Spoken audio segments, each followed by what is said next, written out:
Iwang bronze sa medal yun nung nakuhit it mga Pilipinong swimmers sa pagkatapos man ita 4th Southeast Asian Open Water Championship nga ginpatigayon sa Boracay, New Coast adlaw karat Domingo.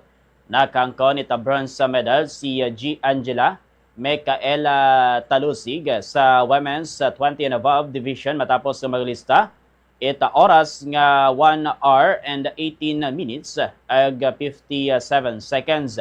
Daya doon ang international debut sa open water competition. Nakakuhit man ita bronze sa medal si Julia Jewels Poblito sa girls 12-13 3,000 event matapos makapalista ita 50 minutes ag 40 seconds. Rong tatlong adlaw kanila competition naging patigayon sa Philippine Sports Commission ag Philippine Aquatics Incorporated.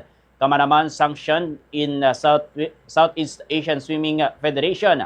Nasa yuran yagin pasakupan rayat masobras sang gatos ka mga swimmers halin sa Pilipinas, Indonesia, Singapore, Thailand ag Vietnam ag do nasambit karon nga swimming sa nasambit nga swimming competition. Kabulig sa nagsikyal sa seguridad duma lifeguard, Philippine Coast Guard ag Philippine National Police kay bahan duma lokal nga gobyerno itakla nagamalay rayman doon ang kahigayunan nga nagahost dong Pilipinas sa nasambit nga Regional Open Water Swimming Championships.